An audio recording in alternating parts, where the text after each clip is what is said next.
Yes, we're back again. It is once again Friday night here on the Boys in the Bus, and it is, of course, just after 9 o'clock.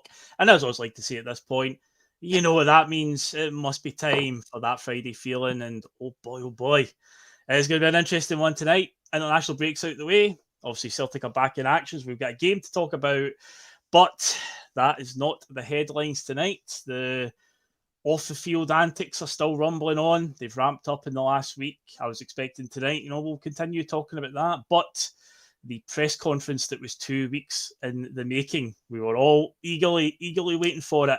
And Mr. Celtic admin behind the Twitter account decided to keep us waiting just that wee bit longer. They delayed it. It got a wee bit suspicious at times. We were wondering, are they going to post it?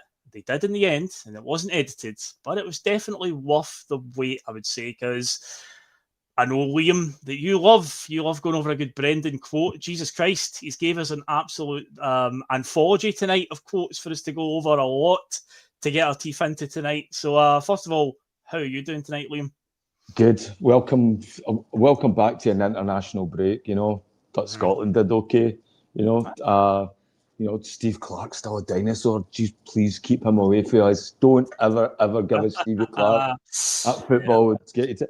And then, just everything else that was on, what should have been a very quiet week of players coming back and looking at how they were doing. I just felt very flat this week. The whole thing just, with the Celtic, you just want to get this fixed. It's just a weird vibe around the club. And that must be happening with the players as well. And you imagine if we're all talking about this Brendan interview, the players are all talking about this Brendan interview as well. Aye. It's going to be really interesting to see what sort of team shows up on Sunday in Kilmarnock. Mm-hmm. Oh, yeah. Is this a team that's going to be revitalised and now we're fighting for the manager? But I don't know, just as a supporter, I think that horse has already left the stable. It's like, I want to see them fighting, but I wanted to see them fighting 2-3 weeks ago. And same with Brendan coming out and being bold and all that, and saying things that have to be said. Where was he in the dressing room at half-time at Ibrox? Where was he at half-time against Almaty? And I agree with some of what he says, and we'll get into the details in that. But it just left me feeling like you're just in this weird situation where it's like you're caught in somebody else's fight. And I think there is other things going on there, and we all know who it's directed at. So let's get into it, Phil. Let's indeed do that. Yes, as you said earlier on to me in the email when I sent you the link, because I said box office Brendan's back. You said we need to be box office on the park, and yes, hopefully that will return on Sunday. But of course, yes, we will get and talk that very, very soon. But of course, before we go any further, folks, let's get all the good stuff out the way.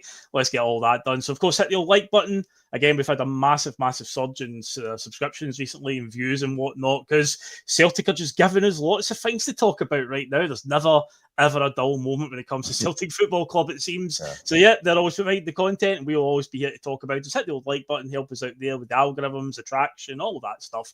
If you discover us as well for the first time tonight, hit the subscribe button, keep us in your life that wee bit longer.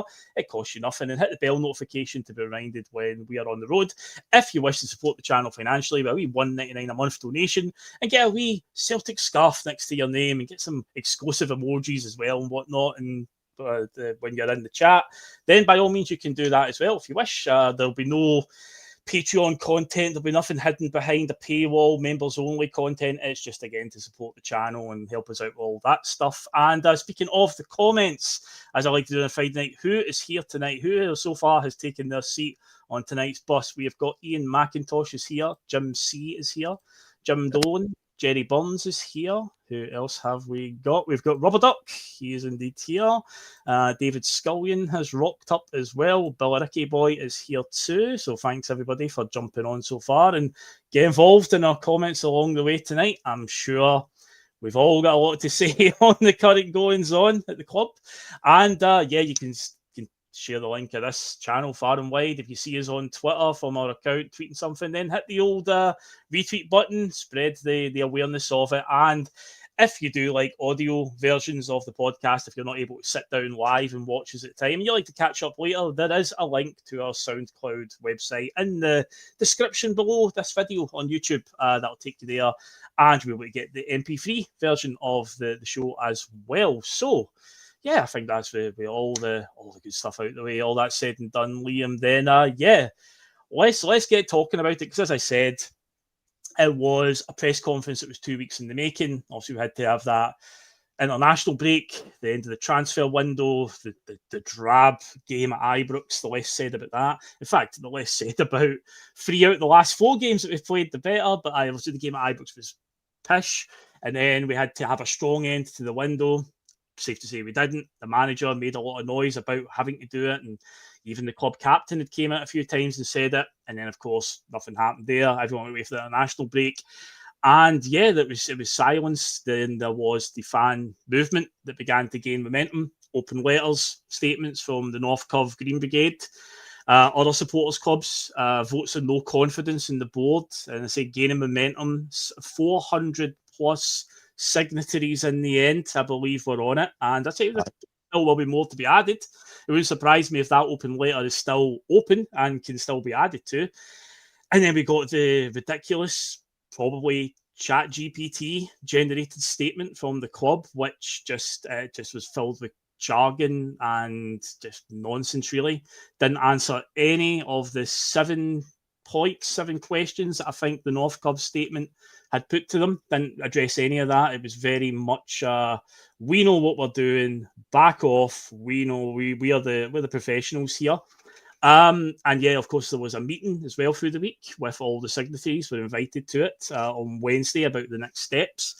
And yeah, I say all this has all been building. All the while we are just waiting to get our next, any sort of morsel from the club, anything. And of course, as has been the case, Brendan Rodgers is the only one that seems to be put in front of the cameras to tell us anything. So when I say that this press conference today was indeed 2 weeks in the making, it's probably longer than 2 weeks, to be fair. It was, it definitely was that, and it definitely delivered, Liam, to say the least, because a lot of sound bites to go over, a lot of quotes there that we're going to get into, mate. I'll give Brendan his due. He doesn't hide. He doesn't hide at all, and I think that's good. You know, the man like coming out and actually talking. He's still a wee bit cryptic. Mm-hmm. He's mentioned. It was funny listening to the love for Mike Nicholson coming out, and I mean, he was very, very clear that Mike Nicholson isn't he to blame on this, he's not the culprit that's holding us back. That's interesting, and so you wonder: is this all just Peter Lowell? Is it Peter Lowell? I mean, you've got another thing as well, and what he said about communication. He made that quote, right? He says that people define their life by how they communicate. Mm. It's just, yeah, okay. Because I wish he could communicate better at half time again, but communicated to the players that scoring goals isn't a bad thing. Mm. But yeah, so, you know, do you think he's having a go at the communications guy directly there? Somebody published a picture, that guy during the week, and he just looks like a baddie for some sort of corporate movie. Ian Jameson just looked like a very unpleasant man. And that's probably why our communication is so unpleasant and stuff as well. You got this like bitter-faced old guy that probably just hates communicating. But here he is, he's in that job to communicate, and guess what? They don't. And when they do it, you're right, poor. I mean, who releases a statement at 9 o'clock on a Saturday night? What companies doing that? I mean, I don't think Trump doesn't even tweet on a Saturday night, you know? Well, maybe he does. But maybe he does. Maybe we should get him as communications. But well, you definitely hear from him. Put it that way. Does he shut up? Aye. But I don't know. But a Saturday night just makes no sense. That looks like that's something you see government doing, right? You see Canadian government doing this all the time, where they'll release really bad news or like something horrible on the Friday afternoon of a long weekend when they're wanting stuff not to get picked up by the press and it just to sort of go away quietly. And I think as well that this board and what they thought, I think they thought that this window would just give them a chance that they would regroup, and they would just sort of think, okay, well, let's make this plan to to just ride this out. And this still could be very much their approach. Mm-hmm. But my God, big shout out to the North Curve Celtic Supporters Club for organising that, and then everyone else that stepped up to make this thing move so fast. I love the speed of it. And we can show that shows you how much something's wrong with the club when you can gather that amount of people with the same philosophy in that short of time. That shows you that something is definitely wrong. And if they ignore this, hell mend them, as you say. I don't think they really can. Well, I say logic dictates they can't ignore it, but they can. We know what they're like. So, right, let's get into some of the tidbits then, because I've got them all saved here on my phone. They were all forwarded to me on WhatsApp earlier on, so they're in no particular order, so I'm just going to go in the order they came to me. So the first one's actually on Maeda and the whole fiasco around there, because keep in mind, we were told that, players like that won't leave unless there's a replacement coming in. Obviously, in deadline day, the day before at Ibrox, he was asked about Maeda, and that's what Brendan said, we have to have a strong finish to the window, and just kind of alluded to, well, he's only going if, somebody else comes in. Obviously, he went down to Swansea, did a medical, came back up the road, didn't even feature at Ibrox anyway, so what was the point? But anyway, on Maeda, the Celtic manager was asked about Maeda after the striker completed the move to Swansea City on deadline day. Brendan Rodgers said, Adam was a player who hadn't asked to leave. Swansea wanted him around the same time as other possibilities could have happened for us. We didn't want to lose him. It looked as though it would be one in, one out, but that didn't happen for whatever reason. And then he also added, in regards to Kelechi Iheanacho, he is robust and has genuine talent. So he's hopeful about, getting Iheanacho, and I hope Iheanacho is a success as well. But again, the optics of it don't look good. But there you go. He's came out and said it looked like it was going to be one in, one out, but for whatever reason, it didn't happen. Liam, what could the reason possibly be? Well, first of all, we took less money than what we paid for him, so that just shows you right there that how we thought of Maeda. He had a very, very poor start to this season. In fact, did he even start?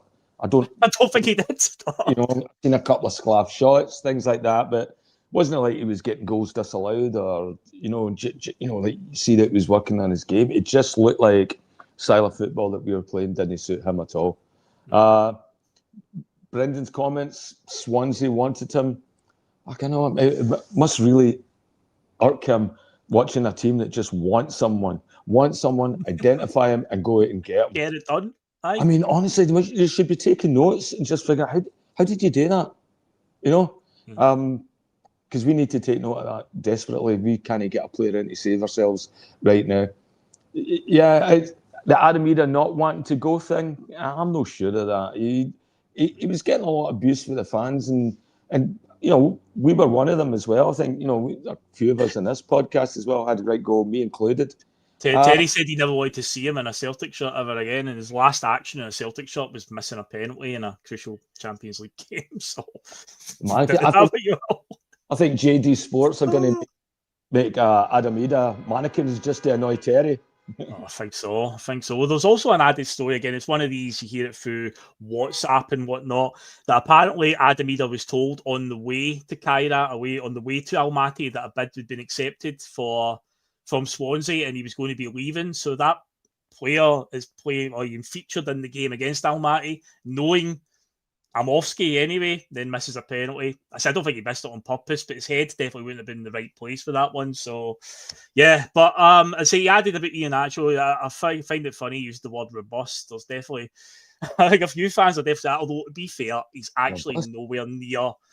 I think some people have been duped by AI and videos and pictures and whatnot, because watching the training videos that he was doing, the one that Celtic put up at Lennoxtown and even the one that he posted himself, his personal trainer, he's not overweight at all. He'll obviously be a bit rusty because obviously match fitness won't be great right now. But in terms of his weight and that, or this concern about him being grossly overweight, I don't think that'll be a problem. It'll just be about getting him up to speed as quickly as possible. And yeah, I mean, we need to hope that he does hit the ground running here when he does get a chance, Liam. Aye, it reminds me of those guys that were doing. There was a whole series, the UFC fighter for Liverpool, Paddy Pimblett. Paddy the Barry. They used to do pictures of him where they'd just slightly Photoshop him slightly fatter than what he is, and they were hilarious, right? Hope he got a laugh at it. I maybe hope he got a kick out the arse at it as well, so that he does get up to fitness really, really quick. I mean, he's what, 27, 28? That's he's don't think he's had serious injuries or that. So yeah, let's get him up and fire him. After everything's said and done, I'm quite excited to see Iheanacho when he comes in. I think he's got the potential to be one of those sleepers that comes into Celtic and completely revitalises his career. We're looking for positives. Well, here's somebody given an opportunity and a chance. I love when you see opportunities. It absolutely tears me apart when you see players not taking advantage of them. So you just hope that you got a player come in that's going to see the value of what Celtic offers to them and see if that can ignite their career and turn them into, a player that's adored, a player that's loved, and what player wouldn't want their fan base support them and shouting their name? I'm like, we are, elite in that sense, but poor in every other one. But I feel bad for all the stick I gave him and all, but he just looked big and disinterested, and he might go on to do well in that, but I don't count it. I think if you look at the strikers that we've let go, I think the one that will go on to do really well is probably But sounds like he's going to be an absolute baller. What the hell? Yeah, and the story around that was basically Brendan Rodgers didn't play because Adam Maeda was in, and that was it. And didn't really get a fair shot at Celtic. I think there was a couple of times he was thrown on, and we had a lot of people negative towards in that as well. But it's one of those things in hindsight when you look and you start to see him playing well, and people are saying he's going to be the next son for South Korea. Yeah, it's like, okay, fuck, did we let another one slip through our fingers there? And if we did do that, okay, what happened there? Because that's something as well we have to start talking about as well. We've got so many other distractions that was one as well. It's like, okay, what's happening when we're seeing some of these players that don't get a game and things like that? And anyway, so yeah, Big Adam, yeah, I'm glad to see the back of him. I didn't think he's fit for Celtic, and let's stop dealing with Norwich. Let's just stop it. Hey, we may be back in for Visgard in one day, and he's at Norwich right now, so you never know. Maybe when we pick up the old short list and see Visgard's name on it again, we'll go after him now. Okay, so the next point is quite a long one. I'll try and summarize it, but then again, there's quite a fair decent point. So it's obviously on the fan sentiment. So Rodgers on fan sentiment. The Celtic boss was asked if he had sympathy for fans who believe the club was scrambling in the last hours of the transfer window. Yes, they were. He said, absolutely, we were all frustrated. You respect the fans of your club. It's why we love Celtic and the Celtic support. They keep us honest. They keep us driving and pushing. Is the Celtic relationship with fans broken? Rodgers said. The club put out a statement, and I'm not here to answer those questions because they are not mine. Over the coming weeks, it will become clear how that evolves. Interesting. I'm not here to tell supporters how to feel. I know it. I feel it because I grew up with it. I know what the demands are. Supporters want to see the club develop, not just domestically. We have to be looking to perform better in Europe. You're no kidding there. The quality of your life is the quality of your communication. After the summer, that is something the club will most definitely look at. My thoughts currently are purely on getting the team back playing with our identity again. There's a word I've used a few times, identity, because right now I don't know what Celtic's identity is. But yeah, interesting. A few interesting comments there about the one that stood out to me was over the coming weeks, it will become clear how that evolves. A very cryptic line, I think, there, Liam, by the manager, which again wouldn't be like him at all. I wonder what he's alluding to there, how it evolves. I mean, I hope it evolves into multiple 3 points, every single week.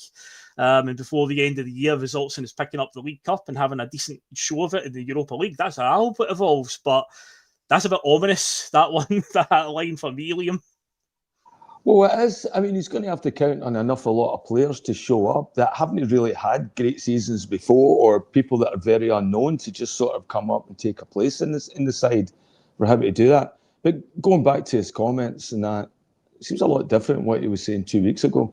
2 weeks ago, he was telling our board work 24/7. He was telling us actually how great the board were and how they bleed Celtic. Yep. So what changed? So what changed now? So now that the fact that the fans are angry and the pitchforks are out, sharks are ready, he's wanting to pick a side. Now he's coming out and he's got, oh no, I'm with you. Yeah. You know, he's still throwing crumbs to Mike Nicholson and Dermot Desmond and all that. He's still letting them know that, yeah, they're all mates. Yeah. But, you know, it's so easy. You know, he's leaving out Lao and all that sort of stuff. So it's very easy to put it together. I'm surprised nobody came out in that question and that Q&A thing and just asked him up front, what is your relationship with Peter Lau? What's that like right now? I mean, somebody needed the boys to come out and ask that, and I don't know if they did. Somebody could let me know in the chat. But how did someone not just come out and ask and say, "Listen, how?" Like, it seems like you haven't mentioned Peter Lau. What is that relationship like? Is it fractured? Is it overbearing? Is he think he has too much power? He's no Desmond, and he's certainly not like the biggest shareholder. I mean, that's the thing. We talk about Desmond talking about his 34% and feel he owns the club. I mean, for the last 20 years, I feel that Peter Lawl's owned their club. He's the most high-profile guy at our club. I mean, just to see him sitting there all smug and all that at the Champions League draw last Friday.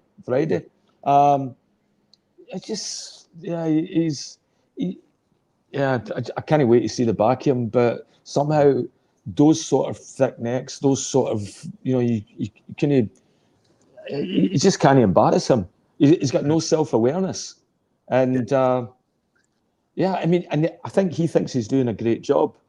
I heard that thing that they had a one-on-one with a fan and he was like, who's going to replace me sort of thing. That's a really, really elitist attitude, but it's a bit into it. But it's not brand new, and it's not a surprise to anybody. We've seen that attitude from the minute he stepped into the club. He used to be the sharp-suited man. Remember that? He used to be called that, and so he's always been a focal point. And so as a focal point now, the lightning's coming, and you're the rod it's going to hit. And the way that press conference went today, he's the one that needs to leave. And that's the thing. Like, a lot of people were talking on the fan groups and all that. Well, you can't get rid of the whole board, and what you're going to do and who you're going to replace them all with, and and that's a good question, and it would just shine a light on who's to really blame for this ideology that we've picked up, where every penny is a prisoner. That we need to be more cautious than any other team out there, because everybody's out to rip us off, because they're out to rip everybody off. That's it, because their contracts. They're all full of back-enders and add-ons and like money that we get back for guys like Frimpong and nearly moving on and stuff like that. So they're concerned that other people are going to try and do them the way they're doing other people. I think that can only be the thing. It's like you accuse other people of what you are yourselves a lot of the time. Definitely. I can't wait to see the back of him as well. It's like. It gets boring when we're talking about, I've followed lots of different sports teams. I can't tell you who the presidents, who the CEOs and all that. I know. CEOs are and stuff like that. Yeah. Celtic, everyone. Why? Because they put themselves in the front. They all wear the same suits, the same ties. They're a bigger team than the team on the park. They're a different team. They're the team that can't be touched. They're the team that can't be judged. It's elitism at its worst. And there's one thing Celtic should have in their DNA. Our elitism should be on the park, no in the boardroom. And it's certainly not against the fans. It was interesting that today Peter Lawwell didn't get a mention at all from Brendan. Chris Mackay got a mention, Michael Nicholson got a mention, and Dermot Desmond all got a mention talking out. And he even said, I work with them daily. I think the word daily being thrown in there's an interesting one as well. Because a lot of people always talk about Dermot Desmond being the absent landlord, but he mentioned the word daily, so he is in contact with him all the time. But my feeling is, regarding this, I said this to my dad earlier on, I'm like, if there is a rift there between Brendan Rodgers and Peter Lawwell, if that's what the issue is, Dermot Desmond and Brendan are close, and Dermot's got all the power, surely Brendan's saying to Dermot, look, this guy's a problem for me. Whose side is Dermot Desmond on then in this one? So again, we're all just speculating, but again, reading between the lines, one prominent figure from the board didn't get a mention at all today about his working relationship with Brendan Rodgers, and it was Peter Lawwell. And again, most people point to 2019 when he left, when Peter Lawwell was the CEO, and he would have been involved even more directly with Brendan. that seems to be the problem there. So that was interesting. And in regards to say anything else that you said there, I'd said about we have to perform better in Europe. As I say, no shit there, Sherlock. We know that. That didn't go particularly well this season. I did find it funny. Well, they keep us honest, they keep us driving and keep us pushing. Well, we're trying our best here, but the club ain't been doing that in the last few weeks. Definitely didn't do that. What else happened here? So Celtic changing in the transfer market was the next subject. Oh boy. Rodgers was asked if Celtic need to change the way they operate in the transfer window. He said, I think the business model of the club is highly successful. Well, it has been up to now. What we have to marry that in with is the football. Not just investment, but timing of investment.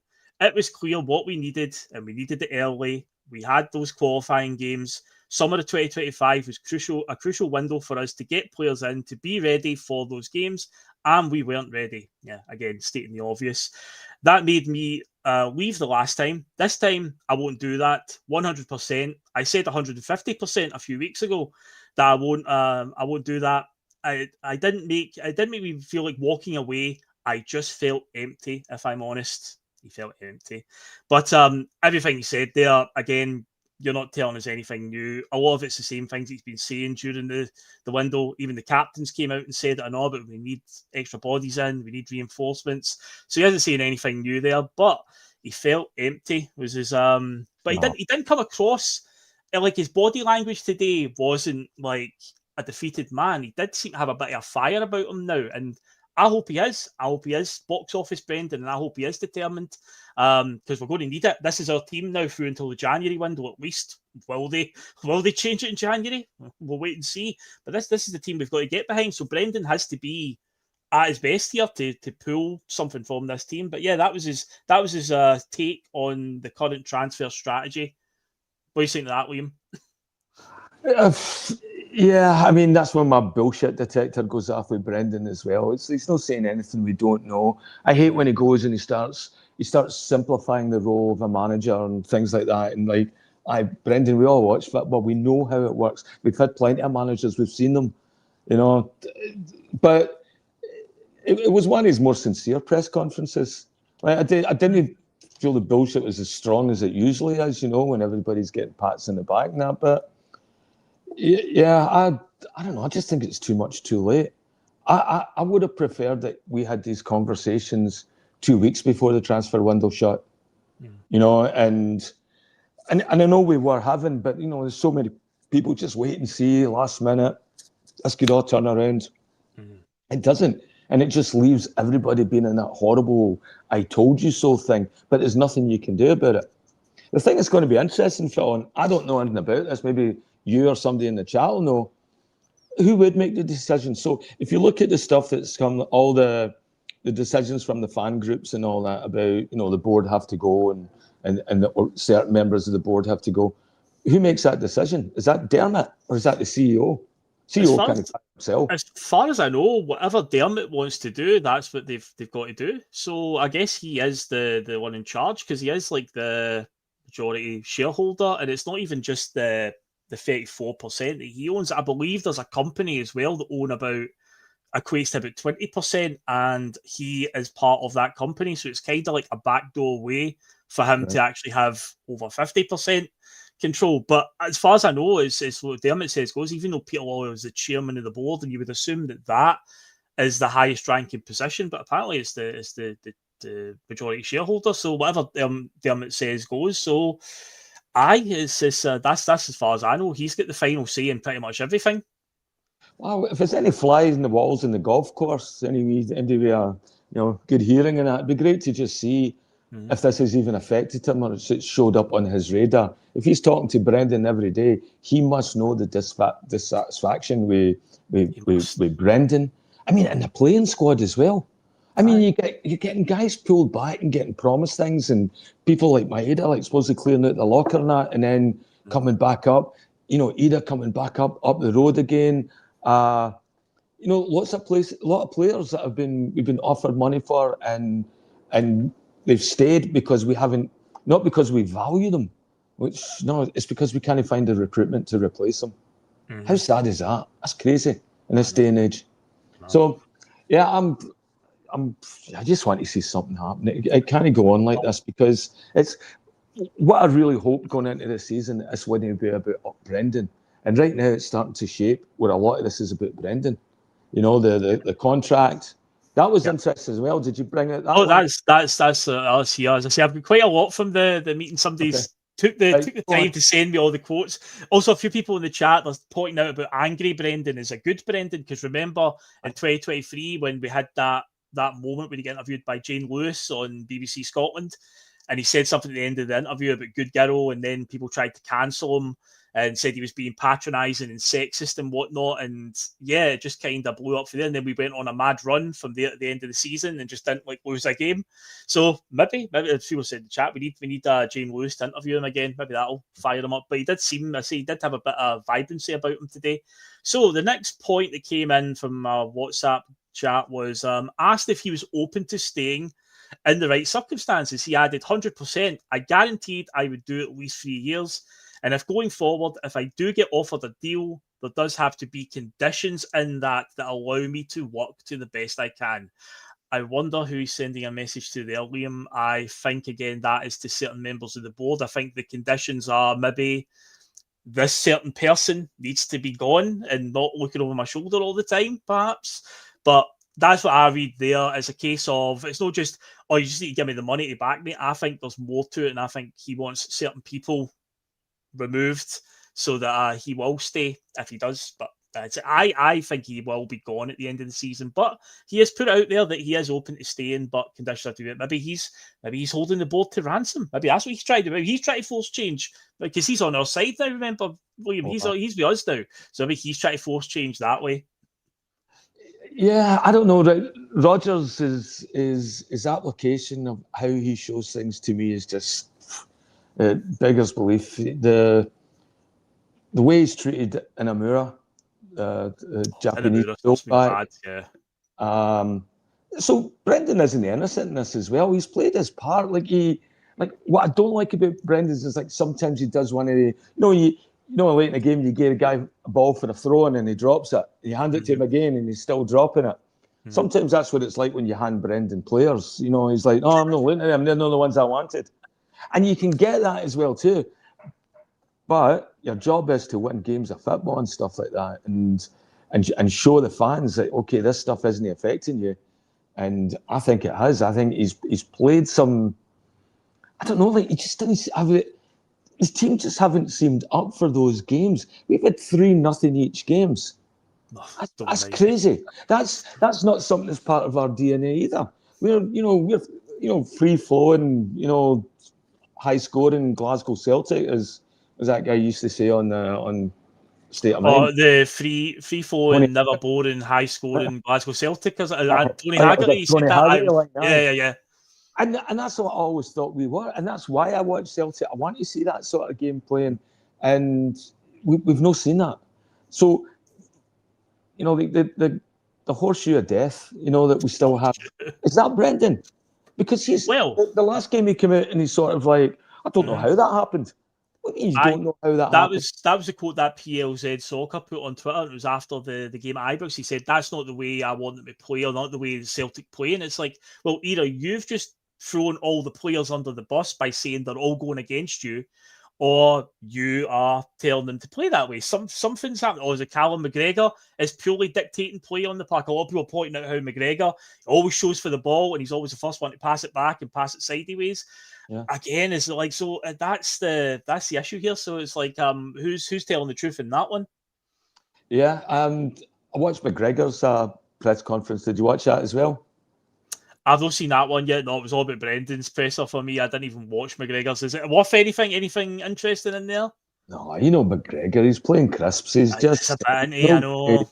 He's another company man to bitter end, and he's not having a great season as well, so he can't come out and actually light a fire under anybody's arse because he's not been doing it himself. And you're right, this going to McGregor and passing it back, I mean, if he wasn't the captain, would he be getting a game right now?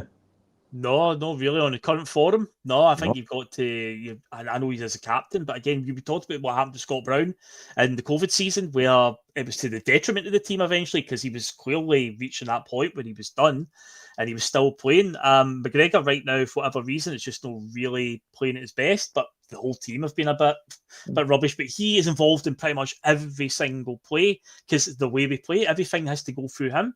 I just think maybe we should go for, as they call it, the double pivot these days at the base of the midfield. So you get two options, but it needs to change. But we'll also, when we get to talk about the Kelly game and what we're hoping to see and what we think we'll see, we'll get talking about that.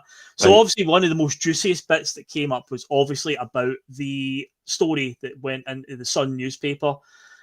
So he was asked about the briefing against him in the media. The Celtic manager was asked about the newspaper reports citing the feelings of high-ranking insiders within the club who are unhappy with him. Rodgers said, "It was interesting when I was shown that. My honest take, I thought it was a cowardly action from whoever it is.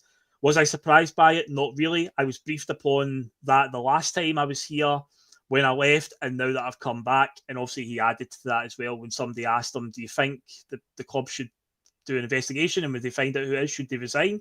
And he said, of course.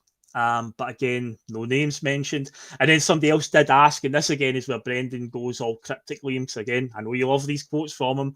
He was then asked about the quote from Pittodrie a few weeks ago, where at the end of the game, he said something along the lines of, there's people who don't want me in this job. So somebody obviously linked what he said today to that and says, was that what you meant up at Pittodrie a few weeks ago? And he went and thought about it for a second and went, no.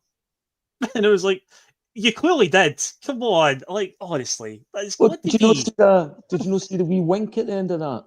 Ah, yes, okay. Wee subtle wink, aye. I was like, okay, so you're playing games again. You know, come on. Either you're coming out here and you're being sincere, and then when you get that thing, you're playing cryptic again. And I guess he's just trying to, I don't know, safeguard himself or whatever, but I don't know why. The board's got everything to lose. He's got nothing to lose. He's got his reputation to save. Yep. You know? Anyway, so go on. What else was said? Was that? And then the last chunk of text that I've got is about your favourite player, because every week you're obviously going on about banging the drum about this is our number one striker, even though he's playing horrifically right now. But hey, now we might know why. There's something on his mind, perhaps. So Rodgers was asked on Daizen Maeda, the Celtic winger, last week, gave an interview to Japanese media stating that he had requested to leave the club in the summer and pursued an exit up until deadline day. So on the topic, Rodgers said, Daizen wanted to leave in February. Oh, Jesus. I still feel that if a player wants to leave, we have to be ready for that, but we weren't in this window. So, yeah, back in February. So Kyogo had obviously just left in the January window. So that's when Daizen Maeda had gone to him and said that he wanted to leave. But obviously he couldn't leave once the January window was closed. What he probably meant was, in the summer, I'm looking to move on. Gave him a good few months' notice. Gave the club many months' notice. And I did say a while back, the Player of the Year awards, Daizen did make quite a cryptic comment to the media about he was thinking about his next career move. So at the time that was what, April or May. So there was little tidbits there. Obviously, his form's been it's been terrible since sort of late May, right through at the start of this season. Again, I don't think he's missing things on purpose and he's down in tools. I think it's just he's got a lot on his mind that he wanted that move. It was obviously weighing on his mind all summer and it never happened. I don't think Daizen Maeda will be unprofessional. I think he'll give it his all up until January. But I think we have to accept he will probably go now in January. I think it's going to be another Kyogo scenario. He'll play against Rangers on January the 3rd. He'll be kept for that. Depending where we are in the Europa League campaign, it might be like Kyogo last season. If we're still in a position where there's 2 games to go in January, we're still in a chance of getting qualification. He might be kept to make sure we get over the line there. Because regardless of what we think of the Europa League, and a lot of fans are sort of like, nah, second-rate competition. I can't say I subscribe to that because then we could even beat Kairat in the Champions League qualifiers. I don't think we've got a right to say the Europa League is second rate, but we want to have a best go at it. So if we're still in a position, I think, to qualify, he'll be kept for that. If we're ready, but I think once those games are out of the way, it'll be like Kyogo last January. As soon as those games are cleared, he'll be on the plane. But how many more months' notice do you need now? It's like they better have something lined up for that one. So Daizen Maeda, that's what we know about him. But yeah, he's known since February that he wants to leave, Liam, and we just weren't ready to sell him because we didn't get a suitable replacement in. Well, you know how it's going to go. We're going to get into January, and first week in January, that's going to be a write-off because Board will still be on holiday. There'll be functions, maybe a wee bit of a hangover. They better not be, because we're playing Rangers on January the 3rd, so they better not be on holiday in the first week, I'm telling you. Well, they'll probably go on holiday just after that then. Aye. Because, you need that, to get ready for a heavy transfer window, while you're actually in the middle of it. And then probably start making a few phone calls the second week. And then there's the meetings in Davos where they all attend, the WEF shit. So, yeah, I don't know when, so the last week they'll get back and there'll be another scramble to start looking and finding replacements. Like, who do we know? Who's out there? Who might want to come back? Maybe we'll get O back. Maybe we'll get, I don't know. I think we're going to be priced out on O by the sounds of it. Oh, Haksabanovic will be back at this rate, Juranovic as well. But, yeah, I can see, I like Dyson Maeda. And I think a lot of the reason why he's gone is probably, I don't know, I don't think Rodgers has actually treated him as well. Remember, Dyson Maeda had a full pre-season. Keep talking about the pre-season, how crucial that is to players' development and what sort of season they're going to have. He started last pre-season playing centre-forward. And that pre-season at centre-forward gave him confidence. And you could see he was banging in the goals. And then as soon as we started, he was great, And I think as well, too, you wonder if the way Inamura and that was treated and some of the Japanese players were, Rodgers is just completely dismissed. That, there might be like a clique as well where, they don't like seeing somebody that's came in, he's left the J League to come over here, new country and all that. And then to get, messed around with Rodgers, where you're in the squad, you're out the squad, you play well, or you play surprisingly well.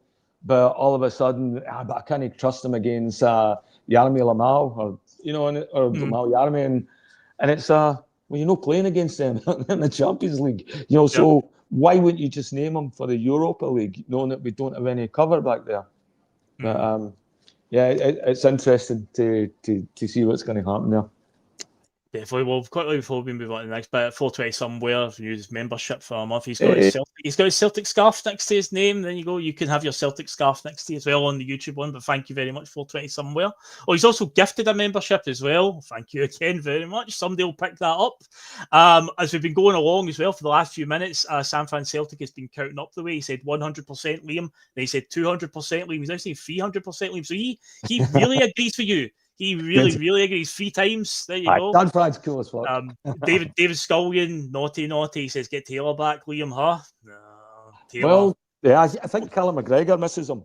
He's missing that wee bumper, that wee, like, he knows he can pass it to Taylor, and Taylor just pass it back to him, Yeah. Whereas Tierney wants to looks like he wants to do more with the ball. I mean, he's still getting into that thing, but it's like, it's just, it just lets everybody settle. On the subject of Tierney, I think a lot of the discourse about Tierney from some fans has just been, I think it's been a lot of frustration just boiling over. I don't think Tierney's been that bad at all. He can't obviously finish 90 minutes at the moment, but the reason why that is becoming a problem, because remember, Tom Rogic could never really go 90 minutes. He would always come off after 60, 70 minutes, but nobody batted an eyelid. Do you know why that was? Because see, when he went off, a Stuart Armstrong would come on. But the problem we've had for the first few weeks there is when Tierney was going off, Liam Scales was moving to left back, and it was showing that, we've got problems in that area.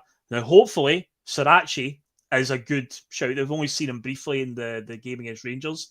Tierney will get back up to 90 minutes. It will happen. And you've got to remember the injury to Alistair Johnson is crucial, because the first few games of the season, people were loving this attacking fullbacks that we had going with Johnson on one side and Tierney on the other. But right now, the workload is going all to Tierney, because Anthony Ralston, as much as we love him as a trier, he always gives us all, he's just no as good as, getting forward, and the pace isn't there. His recovery pace, in particular, when he's having to come back the way. So I think we're going to Tierney a lot more, and that's why he's tiring out, and that's why he looked pretty knackered against Rangers, because again, we're passing out for the back and we're opting to go to the left side more than the right side. I think if Johnston was still fit, it would be a lot more split between the two of them, and I think that's contributed to it. So hopefully Sirachi can lighten the load there, and of course we will talk about the right back. That's going to be an interesting one, because Anthony Ralston might have a wee injury, so we might have to see either Sirachi on the right hand side where he can play, or we might see Kobe Donovan. We might see him there as well. But let's get talking about the game then. Let's get on it, because it's actually 45 minutes. 45 minutes we're in, Liam. Where's it gone? Where's the time gone? But yes, in case you've been living under a rock, yes, football is back. Celtic are back. We're not in the international break anymore. We are off to Kilmarnock on Sunday, plastic pitch. Apparently they are tearing up for next season, no, but for this season, it's another plastic pitch we need to play on. It's always a bit of a problem for us at times. We've had our issues on plastic pitches over the years. Sometimes we can just turn up and just get the job done, and other times it's like we've never played football at all at times on these plastic pitches. But Kelly, a couple of years ago, gave us a few problems under Derek McInnes, but nowadays is Stuart Kettlewell, I believe, is the manager these days. But yeah, team selection wise, so obviously we've learned that Anthony Ralston and obviously Tierney pulled out of the Scotland squad.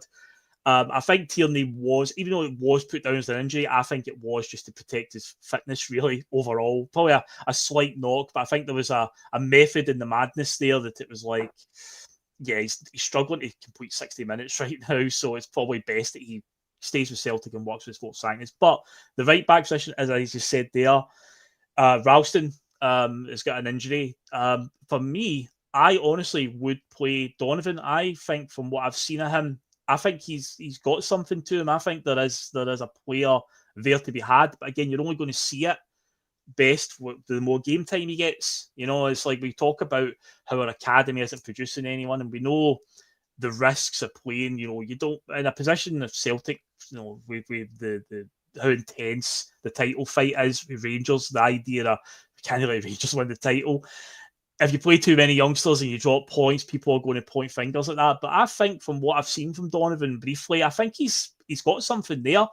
And I think this is a good opportunity for him. I think if he does start on Sunday, I think the boy will do okay. But we have heard that Sirachi can play on the right. But I would be more inclined to keep Sirachi on the bench because Tierney inevitably will go off. And rather than a guy who's played the whole first half and probably another half an hour on one side, moves to the other side, I would keep him to be fresh on the left-hand side, and I think I would start Donovan personally on the right back position, Liam. I'd love to see him start at right back. I thought what he showed in some of the pre-season games, he looked good. I liked the fact that there was one time I can't remember who were playing Ajax or something. There was a flare up on the pitch, and he got right in there. And you see the size of him as well. He's physical. He's got the same build as Tierney, and you know, maybe even a bit bigger than Johnson as well. So, you know what? This is how we got Tierney. You know, it's he showed up because we had no other depth, and Ronnie Dyler had to play him. So, again, this is another one of these opportunities where a young player is given a chance, and let's see if he can take it. But you got to give them a chance to take it.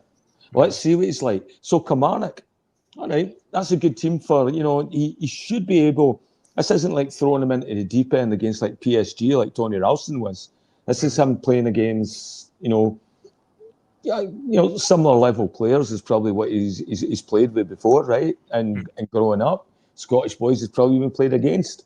So yeah, I'd love to see him come on. I'd love to see if he can make that position his own and give us a problem, so that maybe Alistair Johnson doesn't walk right back into the team right away. That we got actually really good competition for him. Aye. You know, and that's sometimes where Rodgers lets you down as well. Like he seems to go with the tried and tested and the true, and you know, and he doesn't really sort of reward, you know, when someone comes in and actually plays well. You know, sometimes they come in, they'll play well, and they'll disappear at the team for a few weeks. Yeah, you know, players get too comfortable as well and complacent when they know my place is nailed on. But if this boy Donovan, I say we need to start producing some stuff from our academy. And we're only going to see it if they actually get a chance and play, rather than don't feature and then they let their contract expire and then they slip away to an English Premier League team's B side. You know, it's like this is a chance for this boy. I've got a good feeling about him. And also just James McCauley has said that Rodgers confirmed that Ralston is in a protective boot just now, so Ralston definitely won't be featuring. So I would be Donovan natural right back. I would keep Sirachi for the inevitable Kieran Tierney sub at some point. So here's a question: was CCV and Austin Trusty with the USA team? I don't think Austin Trusty would have been because he was injured, and CCV, I don't know if he went, but CCV obviously was his injury problems, plastic pitch. I saw a comment come up earlier on, I don't think I started it, but mentioned about would you play Dane Murray at right centre back instead, because again, we remember Jozo Siminovic and his problems when it came to plastic pitches. I know CCV's played there before, but obviously his injuries are starting to gain a bit of momentum and pick up a wee bit, so again, that's something to think about. This is the problem that comes with these pitches. There are certain players who've just got a track record of bad injuries, hamstrings, knees, whatever, and they can do some serious damage. I think CCV will probably start. I think he'll go with that, and it'll probably be Liam Scales, I would say, is probably going to be alongside him. But yeah, I think Dane Murray's not exactly done himself much harm so far, in terms of just the basic fundamentals of defending. He's obviously a big boy, a big unit. So he's got no problems with the physical side. The only thing that, again, and this is just indicative of our centre backs, passing out for the back, but it's because that's how the manager wants to play. But when it comes to just defending, I think Murray's done okay so far. So if his name was on the team sheet, compared to a year ago, if I saw it, I would be like, oh, Jesus, absolutely cringing at the idea. But I think, again, the boy's done okay so far, so I don't think he's the worst shout, but I think it'll probably be CCV gets the nod. He had one bad moment where he gave the ball away in the box in the last game that we played, and then he managed to absolutely make a brilliant recovery to get across and tackle the guy before he could shoot. And so, problem that he caused, but I like the fact that he showed the responsibility to get in there and throw himself, that I was not going to give up this goal. I think Dane Murray, physically, he looks like a big specimen. It could be a future Scotland, right back. As far as Carter Vickers goes, now if you were just rating him on this season alone, I think Dane Murray's played better. I mean, Carter Vickers has looked a little bit off, and I don't know if it's all the stuff around him, with him being one of the senior players and all that, like maybe him, McGregor, Schmeichel and all that are getting, helping taking on a lot, like the discomfort within the rest of the players, and shit that they're trying to sort out the dressing room. But I'd definitely start Murray. And again, CCV's been a wee bit sloppy as well. There's been those couple of things like, that one that went over the bar where they tried to chip Schmeichel and that. Where it's a little bit of hesitancy when he's getting the ball now. Usually he's got it down under control and then playing it across, But now he just seems to he's letting the ball bounce first. Yeah, and again, you wonder if these injuries that he's had have not had that toll on him. Like, he's a weird shape of a player. He's not, like totally athletic looking that. He looks like he's heavy and he's stocky and all that, and probably a lot of pressure on his joints and stuff. So I don't know if he's playing in pain or what, but he's not looked himself. No, definitely no. And it could also just be that he's been here maybe a bit too long and maybe it is time for him to move, but obviously the move hasn't came because maybe a lot of teams look at him and are just like too injury prone and it's not happened. So maybe he's just reached the end of that cycle. A lot of love for Dane Murray in the chat. Scott Howe just saying yes, Dane Murray. Jim C, the boy Dane Murray, absolutely huge. You're no kidding there. James Kennedy says Murray's a good defender. Ian McIntosh, Murray has been good enough to merit consideration. I definitely think he's in with a shout. I say a year ago, the idea of that is like, oh Jesus, I mean, CCV was always so vital to us. If any of us see him out the team, the fear hits you. But again, I think the boy Murray's done okay up to now. So I think if he was to start, it might be something that Brendan will consider. Because CCV, plastic pitch, bad knees, bad hamstring, whatever it is that plagues CCV, it might be considered. The midfield is always an interesting one right now because I think the trio of Hatate, Engels and McGregor just doesn't work. I just don't enjoy it that much. I thought last season was a massive root of our problems was those three together. Now McGregor, as we say, he's a club captain. He's probably going to get the nod, even though you could probably debate he could do with a rest here and there from time to time. But I think Hatate and Engels, I just don't know. Nygren, I would imagine should probably keep his place. He's played more than Engels, but Engels, of course, is still the £11 million man. He's still the record signing. Hatate has been started the season okay. He's been a bit anonymous in the last few games. Whenever Hatate wants to turn up, he's unbelievable. I always think that combination, Engels, Hatate, McGregor, I've said it a few times, I feel that the three of them play too close to each other. We can't spread the play too well because they're all pretty much on top of each other. I've seen instances at times at Celtic Park where Engels gets in people's way, very much tripping over people and whatnot. So I just feel like that midfield three doesn't work. But then you've got guys like Bernardo, who is the invisible man these days. What's he done so bad that he can't really get much game time? Obviously, Luke McCown, he's had a decent enough pre-season. He scored the first goal of the season. He's looked quite lively at times when he comes on. And I say Nygren has came in and seems to be one of the two signings in the summer that's been a consistent in the starting 11. I would honestly go with, I would maybe try resting Hatate in this one and go with Nygren, Engels, and McGregor. That's a three that we've not seen together yet starting. Because I just think the Hatate, Engels, McGregor one at times last season and even this season, I'm just like, I don't know. I just don't feel that it works that well. But what about you, Liam? What would be your three? Well, first of all, I'd like to see him play four. I'd like to think that we've used this. So McGregor said something in his conference that there wasn't as many guys as away in internationals as there usually is. So there was a good chance for the team to just have like a mini sort of camp, right? Which I think desperately needed. And if they could pull it all together, and now would be the good time to sort of like, okay, let's change the system. It's not working for us. It really isn't, because we've got this bulk of midfielders, and we can only play really two of them, right? Because McGregor's always a cert. But if we go four in the middle, I think that gives us a lot of different options. And I think I would like to see maybe when Hatate moved in more and given more of attacking responsibilities as well. Because I think Hatate, he's a proper baller. He's a good player. Oh, yeah, when he's on it, he's unbelievable. The thing we never mentioned as well is he can play right back. In fact, he did play there famously against St Johnstone. I remember it. Man of the match, 2 goals. Scored 2 goals from right back. He did. So how is that in the memory banks? How is that all forgotten? If he just came out and said, I don't want to play right back? Or Well, keep in mind that was under Ange Postecoglou, who liked his fullbacks to be inverted and play pretty much in the midfield anyway for most of the game. So maybe that's probably the reason why, because let's be honest, Ange was quite an adventurous manager in comparison to this version of Brendan in particular. So I think that's probably playing a part. But yeah, right, he has played there and he did have a fantastic game. But yeah, Brendan's very much, he doesn't like his inverted fullbacks and whatnot and them playing in the middle. So that's probably playing part of it, just who the manager was at the time.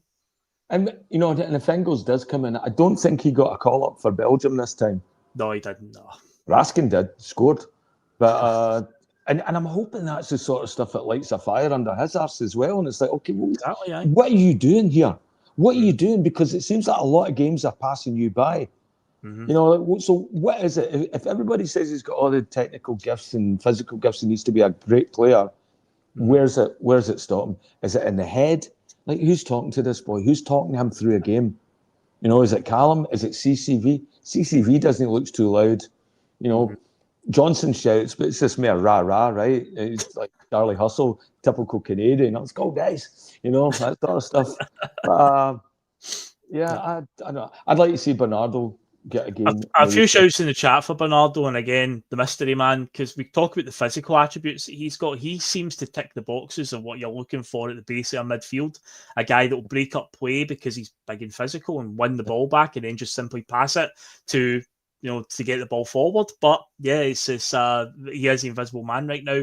And also a comment I started here, and again, this kind of shows up. James McCauley saying Nygren is currently our top goal scorer. Yes, he is, with 3 goals. A midfielder is our top goal scorer right now, which says everything you need to know, because obviously one of the biggest problem areas, because if you look at the bigger picture here, Liam, defensively, we've no conceded a goal apart from one in a cup game that we won 4-1, and we were already 4-0 up at the time when it happened. It was merely a consolation. But every other game we've played this season, including the 2 European ones, despite the fact it was obviously two bad 0-0s, but the defence aren't conceding.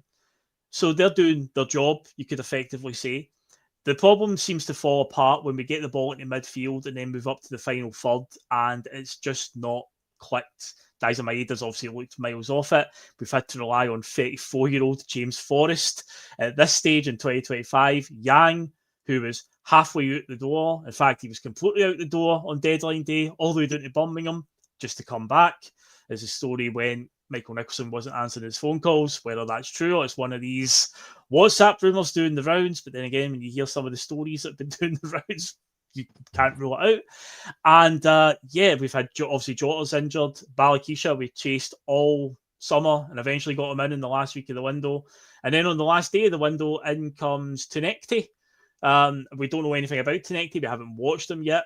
It's a bit of an interesting one because some of the Hammerby fans, it seems online, were quite surprised that they managed to get 5 million for him. I hope to God it's not just been a waste and a panic buy. Hopefully this one clicks, because that's it, Liam. We're doing our job defensively.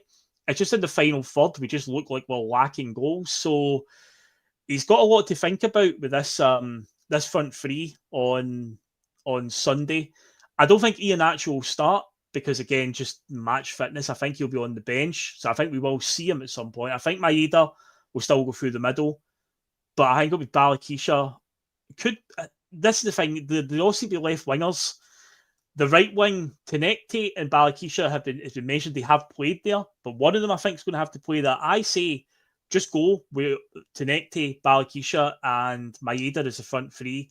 Whatever side you decide to play Balakisha on, whatever, just whatever. But we need something different. We need to try. He said it before the game at Ibrox. They asked him about Balakisha being thrown right in there, and his words were just to get a freshness up there, to get a spark up there. I think at this stage, I don't think you're going to get much else out of James Forrest at this stage. And Yang is just, it is what it is with Yang. Who knows what you're going to get at times with him. I think the experiment's over. And the fact the boy was halfway, his head's not really here, I would say, with the fact we tried to get rid of him and then had to bring him back. So for me, I would just go with Tenekti, Balakisha and Maeda up front, and just hope that these two boys hit the ground running on the wings, because we rely so much, Liam, on going out to the wings, even though, yes, the manager could easily just change the formation, but he's not going to do that. We're kind of resigned to the fact he's just not going to do that. He wants to stick to this style of play. But hopefully these two boys, Balakisha and Tenekti, are something to give us that spark up front, because once we do find the combination and start, clicking up front again, I've generally got no worries. To say, back at the back, we're doing our job, and in midfield, we are, as you frustratingly point out, we're controlling games well enough. We're controlling them. We're just not going and winning the games, and this is where the game will be won. It's in that final third. So hopefully, Liam, that'd be my front three. What about yourself? I agree with you. Totally agree with you. I think the only change you could see is Rodgers, and that is does he play James Forrest? And that might be a Rodgers call. We're thinking he's done and all that, but he still might be the best player we have at that point, or the player that plays well into Rodgers' system. And it's going to be surprising to see what sort of team he announces, because does he announce a team that's his team, or does he try and fit these board players that they've bought into it? And if they show up being absolutely dynamite and magic, he's going to look a wee bit sheepish, right? So you want them to come and hit the ground running and play well, but I don't know. You wonder about the state of this team in the dressing room, if their mind is in it. And the other thing as well, just going back to Rodgers in the week that we just had, Rodgers hasn't. If you look at all the underperformers as a manager, he's not performed well this year either. I mean, I think this thing happening at this time. If our board wasn't such a fuck up, and you're looking at that Rangers game that we just had, and you're looking to get pumped out the Champions League by the worst team to ever play in it, there has to be some fingers pointed at Rodgers as well too. And I think this has been very convenient to sort of gloss over some of the inadequacies that he's shown, both as a manager and in his part, in recruitment and that as well. Mm-hmm. Definitely. Well, the one other X factor that we need to discuss before we give our score predictions is it's been put out there that the first 12 minutes of the game, the Celtic fans have been encouraged not to enter the stadium and to stand outside I think it's the Chadwick stand at Rugby Park. I think that's the away end. And they will enter after the 12th minute to represent the 12th man, just a sort of visual to the board to show that, you treated us with a really patronising statement last Saturday, as you say, 8:42 at night, they put it out.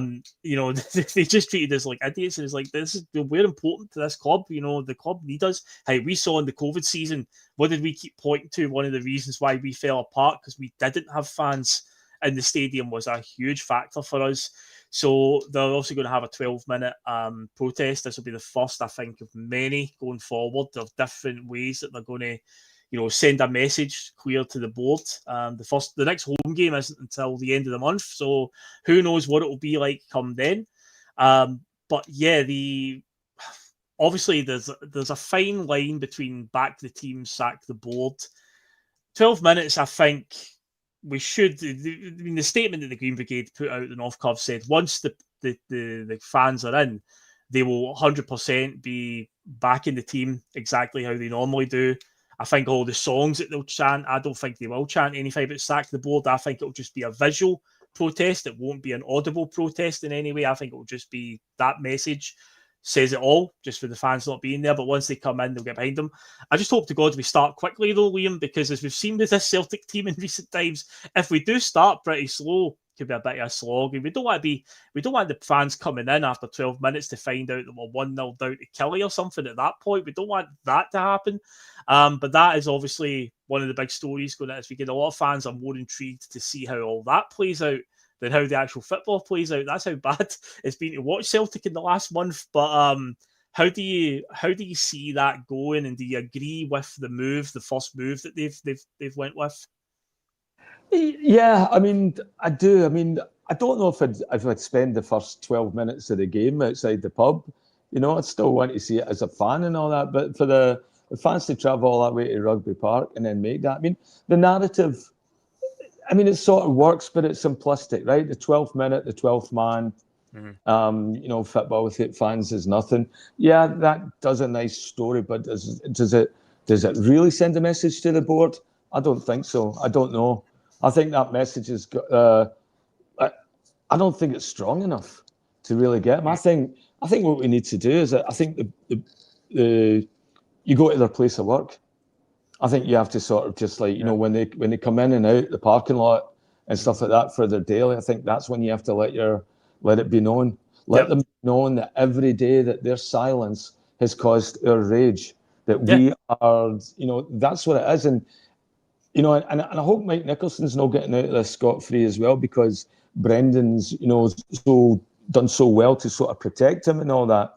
Yeah. I don't want to soften any of my feelings against him, because he has been invisible. And people ghosting you and playing a silent treatment. Well, that's a form of gaslighting as well. This whole I'm untouchable, I don't want to talk, I'm a mute. Is he not allowed to talk by Peter Lowell? Like, players have to get permission to speak to the press and stuff like that. Does he need permission to speak to the press? I couldn't tell you what he sounded like. I've never ever heard him speak at all. Don't know. Yeah.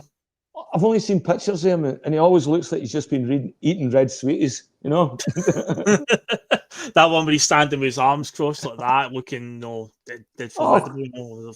I've seen the exact same picture. It's like the only picture I think I've seen of him as well. But yeah, he's a bit of a mystery man, this guy. But no, you're right. But I do find it funny as well how Brendan always says it's Mike. It's not Michael, it's Mike. That chumminess between the two of them. But yeah, no, he's obviously in the position that Peter Lawwell was for years. The CEO is a lot more involved in transfers than the chairman, allegedly. So he is in the CEO spot. So he is the guy that we should be looking at. And again, it was such a simple layup for them in regards to the concerns they could have answered. But the way they churned out that statement talking about UEFA's financial fair play rules, and again, there's some brilliant Twitter accounts who've looked into the finances, and Celtic were nowhere near breaching it, and not even to get even a glance from UEFA where they'd be like, we need to keep a wee eye on Celtic in terms of their spend. We weren't even close to that, never mind full-on investigation territory. So it's not that. And again, what is it that they're saving up so much money for? It's not the stat. There was a good one as well. There was minutes came out from a meeting about 10 days ago when Michael Nicholson did meet with some of the fan bases, and in the minutes there was a thing about the South Stand, because it's something that fans have talked about for a while, and it was the way it was written was really weird, but it was like not currently possible in the SPFL, and it's like, well, we're going to be playing unless they know something that we don't. Like, they know that maybe there's an opportunity further down the line that we could move to another league to play, but as far as I know, that's not feasible. So we're going to be playing in the SPFL. So it was dead weird for it to be worded the way it was. Knockout, unless what they mean by it is, and again, it's just been written down wrong, is they can't really justify it in the Scottish Premiership because we probably won't fill it, to be honest. But again, the way it was worded made it feel like, do you know something that we don't? Is there something coming down the road here in terms of like we could move away from the SPFL? But that was interesting. But it's not that then. It's not that they're saving all that money for. They keep talking about this rainy day. That's always a speculation. And it's like, well, I think it was pouring pretty heavily during the summer transfer window there. And again, I'm saying the same thing so many times, but I'll keep on hammering this point home, William. And that's where we're at now. We have to keep, again, easy layup. That Bayern Munich game, I can't imagine any board members turned to each other at the end of that game and went, that was a bit shite, wasn't it? Don't fancy doing that again next season. All it had to be was you looked at how close we got. Even Brendan said after that game that night about with the right investment, we can beat a team of that level now. We've shown that we can at least compete. We just need the players that can get us over the line. I just can't imagine anyone in the Celtic board thought, don't fancy doing that again next year. Get to the next round of the Champions League and maybe beating a big team. Oh, no. Can he do that? So, again, it was such an easy layup. I can't believe that they just neglected it. And, yeah, now we have to make do with the Europa League. Just another thing to just add to the summer of discontent, Liam. Aye, it's the summer of discontent. I can't wait till it's just done. Get back to the football. I want to see it just bothers me how much our style of play has dropped off. How many games have we had where we've scored no goals? When was the last time we went 3 out of the last 4? Yeah. When was the last time we went 3 games without scoring a goal? I mean, there's one for the stats. Like, when was that? I mean, ages ago, maybe, back, I don't know, like, when did that happen? The idea, But, I know, that's a mistake. 3 games without, 3 out of the last 4 0-0 draws, and it's just like, I just don't imagine that happening. But aye, there you go. That's where we're at. And again, it's all down to we're defending okay, but it's just the final third that's going to be our problem area. So hopefully, when they turn up on Sunday, they've got that fire in the belly, and there's still a title to be fought for here. We're only 4 games into the season. There's a long way to go. We've got a nice wee cushion just now ahead of Rangers, and I know Hearts are the same points as us, but I can't see Hearts lasting the pace. Aberdeen last season had a rip-roaring start, and we know how that went. I don't see Hearts being... They had some good sight. So I think what happens this year is, like, you look at the recruitment at the other teams. The other teams actually look like they were going for it this year, which is the most ironic thing, including Rangers. By the way... Rangers certainly, they signed everybody. I know. Miovski, we would have took him. By the way, Derek Cornelius would have definitely taken him. You've talked him up before, aye? He's he could fill that position with skills, and he's a very, very good player. And I don't know if you've seen his free kick against Wales. It was an absolute... I did actually see it. I saw it on Twitter through the week, aye. And by the way, they should have beat Wales about 4-5-0. Like, Canada was all over them, Mm-hmm. So there's good players out there. That's it. They Marseille. He was at Marseille, right? And there's loads and loads of good players out there, and he must have. Ali Johnson will know him well. He's chased Ali Johnson. I think he switched over and played in his position a couple of times as well. Mm-hmm. And somebody probably phoned Alistair Johnson, seeing what it was like coming to Scotland, and it was like, why aren't we going for these players? I think he'd be a much better player than Austin Trusty, and just another player to solidify that back in case Scales takes another wobbly. Oh God, Liam Scales is amazing. All the money we spent on centre backs in the last 3 years, and it's still Liam Scales that's holding that place. But we shall wrap it up in a few moments, Liam. So, final thing we need to do is our predictions for how it's going to go on Sunday. So, I'll go first this one. I think Celtic will win it. It might be a bit of an ugly performance. I'll say Iheanacho gets a goal off the bench, and we win it 2-0. I say we get a second goal late on in the game and Iheanacho will score it. First goal, not really sure, but I'll go for 2-0. But again, as I always say, as long as Celtic get 3 points, that's all that matters. But hopefully we turn up and we just have a new spark, a new lease of life, and we just blow them away 5-0 or something. That would be fantastic. But I think there's going to be a lot of elements again. The horseshoe, might make an appearance or two, I think, Liam, and we might need to wait for those goals. But I think we'll grind it out and get the points on the board and get back up the road to Glasgow, away from the evil plastic pitch of Rugby Park. Aye. Well, I think what you'll see is the players, right? And this is the one group that haven't really taken responsibility. They've not talked about as much as a collective as the team and the players themselves. Been really underwhelming, very underwhelming. We should have beat that. We should have beat Rangers last week. We should have beat Almaty. There was no excuse for that, and the players got to take a look at themselves. And that horseshoe of death, if that's not something that we're actively trying, it's something that just sort of we concede or we revert to, then he's got to make the changes so that doesn't happen. Because as soon as that shows up, that will tell you everything. Like, we'll know before the fans come in. We'll know in that first 12 minutes what that mood is going to be like when they come in, if they see what states the team's playing. If they come out flying and we come in and it's two goals up, you can see that everything that's happened this year, this week, all the fans, the collective, all the noise that we've made has been registered, and they've listened to it, and the players are hearing it as well. And at that point, they need to show up and do it. And McGregor, if he's going to be in the middle of the park, he's got to be shouting and bawling and getting this team moving. All the leaders in the team, the CCVs, Schmeichel, anybody that's been with this team and knows how to win should be encouraging everybody else to get there and start playing the Celtic way. That's it. That's it. So I'll say, I want to see us come out and blow the doors off them. So I like to see 3-0. Hope so. Yeah. But I wouldn't be surprised if we do play, and if we do resort back to that. That shows you that Rodgers doesn't really have the dressing room. I think that might be it, because this is a game where I think they have to come up and not make them look daft. This isn't a team problem. This is a board problem. And hopefully it's not affected by it. But, every indication there is it looks like you've got an unhappy team. And as we've seen during the COVID season, unhappy teams make unhappy fans. Yeah, they do indeed. This time, though, the fans are in the stadium and they will make their voices heard this time. But hopefully we're not talking about that on Sunday and they'll post-match. So that'll be on as well. Terry will be here with whoever is available. We'll obviously sort it at the time, but Terry will be back to do the bus home for the Killie Celtic game. So look out for that. Hit the subscribe button and the bell notification. You'll be notified when it is on the road. I think it's a 3 o'clock kickoff on Sunday. It's actually a bit of a later one. I thought it was going to be a lunchtime one, but I believe it's 3 o'clock. So, yeah, I'll need double check that. But either way, it's 3. It's 3. Okay, that's fine then. So, yeah, just again, hit the bell notification from this channel and you'll know when our post-match is on. And yeah, it's been another eventful one tonight.